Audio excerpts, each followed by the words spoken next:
Welcome students. आज हम पढ़ेंगे डाइनिंग फिलोसोफर प्रॉब्लम। तो सबसे पहले मैं आपको बता दूं इस प्रॉब्लम के अंदर ये प्रॉब्लम कर क्या रही है। फिलोसोफर जो होते हैं वो ज़्यादातर दो ही तीन तरह के काम करते हैं, या तो वो खाना खाते हैं, या तो वो सोचते हैं, और या तो वो सोचेंगे एक टाइम पे या खाना खाएंगे। मतलब कुल मिला के एक राउंड टेबल है, यहाँ पे पांच फिलोसोफर बैठे हैं, जैसे कि आपको डायग्राम में दिख रहा होगा, पांच लोग बैठे हुए हैं। और उन्हें उनके लेफ्ट, हर एक के लेफ्ट और राइट में स्पून्स रखे हुए हैं। एक अगर आप गौर से इस डायग्राम को देखेंगे तो आपको हर एक के लेफ्ट हैंड साइड और राइट हैंड साइड पे आपको एक स्पून और एक फॉर्क मान के चलें तो भी सही है, या स्पून मान के चलें, सारे के सारे स्पून्स रखे हुए हैं। अब यहाँ पे क्या है कि पांचों फिलोसोफर को खाना खाना है। अब यहाँ पे हर एक फिलोसोफर के पास अपनी अपनी प्लेट तो ठीक है, लेकिन उन्हें जब खाना खाना है तो वो खाना ऐसा नहीं होगा कि हाथ से खा लें, वो तो स्पून से ही खाएंगे, स्पून और फॉर्क से ही खाएंगे। अब यहाँ पे अगर किसी भी फिलोसोफर को इस प्रॉब्लम के अंदर अगर खाना खाना है तो उसे दोनों चीजें चाहिए। किसी एक चीज से वो काम चला ले ऐसा होगा नहीं। अब एट अ टाइम अगर देखें तो जो नेबर्स हैं एक दूसरे के, उनके बीच में एक ही स्पून दिख रहा होगा या एक ही फॉर्क दिख रहा होगा। अगर मान लीजिए सबने एक साथ उठाने की कोशिश करी तो इसमें से कुल दो ही लोग ऐसे होंगे जो खाना खा पाएंगे, बाकी तीन को वेट करना पड़ेगा। तो इस टाइप की प्रॉब्लम जो होती है वो डेडलॉक की प्रॉब्लम होती है, जिसमें आपका जो ये फिलोसोफर है, ये फिलोसोफर एक टाइम में कॉन्करेंटली कर नहीं सकते ये काम। हर एक फिलोसोफर को या तो खाना खाना है या फिर सोचना है। अगर वो उसके पास स्पून नहीं आए तो उसको सोचना पड़ेगा, मतलब थिंक में चला जाएगा वो, अदरवाइज वो ईटिंग प्रोसेस में लग जाएगा। अब मान लीजिए किसी फिलोसोफर को खाना खाना है तो वो क्या करेगा, लेफ्ट और राइट दोनों स्पून को उठाने की कोशिश करेगा। अब एट अ टाइम वो दोनों जब उठाएगा, अगर मान लीजिए उसको दोनों स्पून मिल गए तो ठीक है, वो खाना चालू कर देगा। लेकिन अगर नहीं मिले तो वो अपने आप ही सोचने वाली, थिंकिंग वाली प्रोसेस में चला जाएगा। हाँ, वो बात अलग है कि अगर मिल गए और उसने खाना खा लिया, खाने के बाद उसने पुट डाउन करा, जैसे उसने अपने दोनों स्पून रखे, तो वो वापस से थिंकिंग प्रोसेस में चला जाएगा, क्योंकि उसकी ईटिंग प्रोसेस हो चुकी है। और मैं अगेन रिपीट कर रहा हूँ, इस प्रॉब्लम में फिलोसोफर सिर्फ दो ही काम करता है, आइदर ही विल ईट और थिंक, मतलब या तो खाएगा या सोचेगा। अगर वो चम्मच मिल गया उसे दोनों, और स्पून एंड फॉर्क मिल गए तो वो ईटिंग करेगा, अदरवाइज वो अगर उसने रख दिया, पुट डाउन कर दिया, तो वो थिंक में चला जाएगा। तो ये है डाइनिंग फिलोसोफर प्रॉब्लम, जिसका सबसे पहला सॉल्यूशन जो है वो हमारे पास कुछ इस प्रकार से है कि यहाँ पे आपको पहले सॉल्यूशन में क्या है कि एक टेक स्पून करके एक आपको प्रोसीजर लेना पड़ेगा। और टेक स्पून प्रोसीजर जो है वो वेट करेगा कब तक के, कि जब तक कि कोई स्पेसिफाइड स्पून उसके लिए अवेलेबल ना हो जाए। और अगर मान लीजिए स्पेसिफाइड स्पून अवेलेबल है तो वो उसको सीज कर लेगा। सीज कर लेगा मतलब उसको अपने कब्जे में ले लेगा। अब ये सॉल्यूशन जो है ये हमेशा करेक्ट नहीं है, क्योंकि पांचों के पांचों फिलोसोफर साइमल्टेनियसली भी भूख लग सकती है उनको। मतलब ऐसा हो सकता है कि पहले एक को लगी, उसने दोनों उठा लिए, फिर किसी और को लगी, उसने भी दोनों उठा लिए, अब दो तो हो गए, बाकी बचे हुए नेबर जो है, नेबर को भी भूख लगना चालू हो गई। तो यहाँ पे अगर मान लीजिए कि उसने मान लीजिए साइमल्टेनियस सबको भूख लगी और सबको एक साथ लगी, सबने अपने अपने अगर लेफ्ट लेफ्ट वाले स्पून उठा लिए, तो कोई भी राइट स्पून अवेलेबल नहीं होगा। इसका मतलब ये है कि वहां पे दो लोग जब खा सकते थे खाना, उसके बावजूद भी पांचों के पांचों डेडलॉक में चले जाएंगे। सबने अपना अपना लेफ्ट उठा लिया, सबको लगा कि सबने अपना अपना लेफ्ट उठा लिया। जब आप अगले का आपने अपना लेफ्ट उठाया तो ये समझिए कि पड़ोसी वाले का राइट उठा लिया। तो कुल मिला के वो दोनों स्पून जो है वो अवेलेबल किसी को भी नहीं हो पाएंगे, और इसको हम डेडलॉक बोलेंगे। इसको समझाने के लिए एक नॉन सोल्यूशन एक प्रॉब्लम हमने उसमें यहाँ डिस्कस की है। यहाँ पे एक प्रोटोटाइप बनाया इसका, जिसमें देखेंगे आप कि हमने सबसे पहले तो शुरुआत करी उसके हेडर से। हेडर के बाद नंबर ऑफ फिलोसोफर जो है वो पांच है, वो हमने डिक्लेयर कर दिए। उसके बाद एक वाइड फिलोसोफर करके एक हमने फंक्शन लिया, जिसके अंदर हमने लिखा कि फिलोसोफर इज 0 to n-1, मतलब कोई एक होगा, एक के अलावा बाकी सारे, मतलब एक को हटा देंगे तो n-1 बचेंगे। तो लिखा है हमने वाइल लूप लगा के ट्रू कंडीशन में कि thinking, philosopher is thinking, then philosopher take the spoon. फिर क्या है कि फिलोसोफर जब स्पून लेगा लेफ्ट वाला तो उसके लिए टेक स्पून हमने लिखा। लेकिन भाई राइट वाले के लिए क्या लिखा कि i+1 m%n, मतलब वो राइट स्पून लेने की कोशिश करेगा। अगर मान लीजिए दोनों प्रोसीजर हो गए तो क्या हो जाएगा, ईट। ईट मतलब वो खाना चालू कर देगा, ईट फंक्शन ले लिया। उसके बाद हमने लिखा put spoon I and put fork i+1 n-1, मतलब ये कि पहले लेफ्ट वाला रखेगा और फिर राइट वाला रखेगा। लेकिन ये वाला प्रोसीजर में क्या हो रहा है कि सिर्फ एक ही फिलोसोफर खाना खा पा रहा है, सिर्फ एक ही है, मतलब 0 से n-1, मतलब एक ही फिलोसोफर जो है वही सेटिस्फाई हो पाएगा। और बाकी के बाकी उम्मीद ये रखते हैं हम कि बाकी चारों जो है उस टाइम पे जब वो एक खाना खा रहा हो तब कोई भी डिमांड ना करे हमें नाइफ और फॉर्क की, मतलब उसकी स्पून एंड फॉर्क की, सॉरी। तो कहने का मतलब ये है कि ये एक कोई प्रैक्टिकल सॉल्यूशन नहीं है। ये प्रॉब्लम इसलिए है क्योंकि ये अभी भी डेडलॉक से सफर कर रहा है। और ये दिक्कत क्या है कि मान लीजिए कि आपने मॉडिफाई करा और आपने लेफ्ट स्पून उठाया, अब प्रोग्राम क्या होगा, राइट स्पून चेक करेगा। राइट स्पून अगर अवेलेबल है तो ठीक है, लेकिन अगर नहीं है तो फिलोसोफर क्या करेगा, उस लेफ्ट स्पून को भी रखना पड़ेगा उसको, क्योंकि दोनों स्पून जब तक नहीं होंगे तब तक काम नहीं बनेगा। और वेट करेगा कब तक के लिए, पूरी प्रोसेस को दोबारा चलाने के लिए, कि जब उसको लेफ्ट उठाए और फिर राइट खाली मिले तब उठाएगा। अब मान लीजिए फिर उसने दूसरी बार में लेफ्ट उठाया, राइट नहीं मिला, फिर रखना पड़ेगा। फिर भूख लगी, फिर उसने लेफ्ट उठाया, राइट नहीं मिला, जब तक उसको राइट नहीं मिलेगा तब तक वो लेफ्ट उठाने का कोई सेंस भी नहीं बनता। अब यहाँ पे क्या है कि ये अप्रोच जो है ये बिल्कुल फेल है, क्योंकि सारे के सारे फिलोसोफर जो हैं वो एल्गोरिथम को स्टार्ट कर सकते हैं साइमल्टेनियसली, और अपने लेफ्ट स्पून को उठाएंगे तो जाहिर सी बात है अपने अपने राइट स्पून उनके अवेलेबल नहीं होंगे।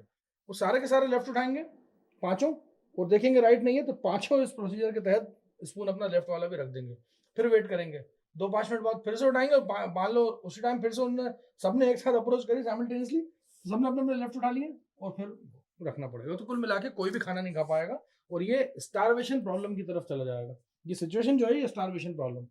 अब इसका तरीका ये है कि इसका सेकंड सॉल्यूशन जो है वो हमारे पास क्या है, कि सॉल्यूशन क्या है, हमारे पास जो इसका सेकंड है कि भाई ठीक है, मान लिया कि पांचों डेडलॉक में आ रहे हैं, हम कोशिश ये करें कि कम से कम डेडलॉक में आए, कम से कम लोग डेडलॉक में चले, तो उसके लिए हम देखते हैं। तो सॉल्यूशन क्या है कि हम अपने जो भी जो 5 स्टेटमेंट्स हैं उनको क्या करें, प्रोटेक्ट करें, और उसको ऐसा कॉलिंग मेथड लेंगे, बाइनरी सीमाफोर की तरह कॉलिंग मेथड लें, और उसमें कोई भी डेडलॉक या स्टारवेशन की प्रॉब्लम ना आए। मतलब ये कि जब भी वो ग्रैब स्पून करे, मतलब स्पून को ग्रैब करे, तो फिलोसोफर क्या करे, एक डाउन ऑन म्यूटेक्स, मतलब डाउन करके एक फंक्शन यूज करे म्यूचुअल एक्सक्लूजन के ऊपर, और ये रिप्लेस करेगा स्पून को, और वो ऐसा हो जाएगा कि बाद में वो क्या करेगा, उसको अप ऑन म्यूटेक्स करके एक फंक्शन यूज करेंगे, मतलब अप फंक्शन होगा नाम म्यूटेक्स के ऊपर।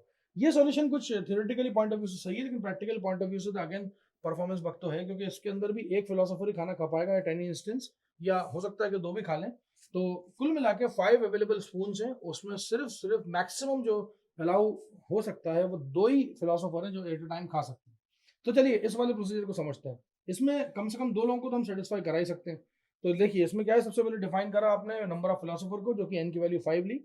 उसके बाद आपने क्या करा, जो number of ith left neighbour और number of ith right neighbour, मतलब लेफ्ट नेबर और राइट नेबर, जैसे मैं अगर उसमें से एक फिलोसोफर हूँ तो I can see my left neighbour and right neighbour. उसके बाद मैंने थिंकिंग, मतलब फिलोसोफर एक थिंकिंग करेगा तो उसके लिए एक प्रोटोकॉल टाइप बनाया, उसके बाद हंग्री और ईटिंग के लिए बनाया, बिकॉज 3 कंडीशन ही हो सकती हैं भाई, thinking is 0, hungry is 1 and eating is 2। अब मैंने यहाँ पे एक सीमाफोर एस्टेब्लिश करा, और एक एरे भी बनाया यहाँ पे स्टेट नाम का, कि अवस्था क्या रहेगी हमारी, to having a track record, मतलब हर एक फिलोसोफर का ट्रैक रिकॉर्ड हमारे पास होना चाहिए, ये कौन सा वाला अभी क्या कर रहा है, क्योंकि सीमाफोर बाइनरी सीमाफोर है, तो आइदर इट इज 0 और 1। तो अभी क्या कर रहे हो तुम, 0 में हो या 1 में हो, तो वो करना पड़ेगा हमें। तो बाइनरी सीमाफोर जैसे हमने लास्ट वीडियो में देखा था कि binary semaphore itself is a counting semaphore, तो इसलिए हमने थिंकिंग को 0 लिया है, हंग्री को हमने 1 लिया है, और ईटिंग को 2 लिया है। तो आगे बढ़ते हैं। सबसे पहले सीमाफोर में म्यूटेक्स हमने बनाया, म्यूचुअल एक्सक्लूजन में क्रिटिकल रीजन हमने डिफाइन करा, उसको 1 से इनिशियलाइज करा। उसके बाद सीमाफोर जो है, एक सीमाफोर हर एक फिलोसोफर को देना पसंद करा हमने, तो हमने लिखा एस सीमाफोर, जो एस था उसमें एन लिख दिया, क्योंकि एन की वैल्यू 5 थी, हमने ऊपर डिफाइन कर दी थी। अब यहाँ पे फिलोसोफर की प्रोसेस, कोई भी एक फिलोसोफर की प्रोसेस लिख रहा हूं मैं, यहाँ पे लिखा है व्हाइट फिलोसोफर प्रोसेस, इसमें इंटीजर वैल्यू ले ली आई की, जो कि वो जो n-1 फिलोसोफर है उसमें से एक, मतलब 0 से लेके n-1 मतलब एक। अब उस वाइल 1 लिखा है, वाइल 1 मतलब, वाइल 1 का मतलब है कि वाइल 1 मतलब हंग्री, 1 को हमने हंग्री लिया था। सीमाफोर के अंदर आपने पढ़ा होगा कि हम 0 1 2 यहाँ पे वैल्यू यूज कर रहे हैं। 0 stands for thinking, 1 stands for hungry and 2 stands for eating. तो हमने लिखा वाइल 1 मतलब फिलोसोफर हंग्री है। पहले क्या करेगा फिलोसोफर, थिंकिंग, फिर क्या करेगा, पिकअप स्पून्स, ग्रैब, मतलब उसको बोलेंगे पिकअप स्पून को, मतलब क्या करेगा, दोनों स्पून्स को उठाएगा, खाना खाएगा और स्पून्स को रख देगा। अब हमने यहाँ पे जो जो चीजें इस्तेमाल करी हैं हम उनको धीरे धीरे करके ब्रीफली एक्सप्लेन करेंगे। जैसे सबसे पहली चीज यूज करी है पिकअप, फिर हमने यूज करी है पुट डाउन, और उसके बाद तो फिर हमने एक टेस्ट केस लिया है। तो हम पहले पहले क्या करेंगे, सबसे पहले आपको पिकअप समझाएंगे। तो पिकअप स्पून्स के अंदर क्या किया, पिकअप स्पून के अंदर क्या है कि सबसे पहले डाउन म्यूटेक्स लिया, जिसमें हम इसको हमने बोला क्रिटिकल रीजन। भाई मैंने, अगर मैं एक फिलोसोफर हूँ और मैंने पिकअप स्पून कर रहा हूँ, इसका मतलब I am the one who is entering the critical section, मतलब मैं वो बंदा हूँ जो क्रिटिकल सेक्शन में एंटर हो रहा हूँ। अब मैं अगर एंटर हो रहा हूँ तो मेरे साथ तुम लोग, मेरे नेबर्स जो है, तुम लोग एंटर मत होना। ये एक अंदेशा है दूसरे लोगों को बताने का। सीमाफोर ये तो करता है कि बताता है कि देखो भाई मैं क्रिटिकल सेक्शन में जा रहा हूँ और कोई नहीं जाएगा, अगर कोई और गया तो फिर दिक्कत हो जाएगी।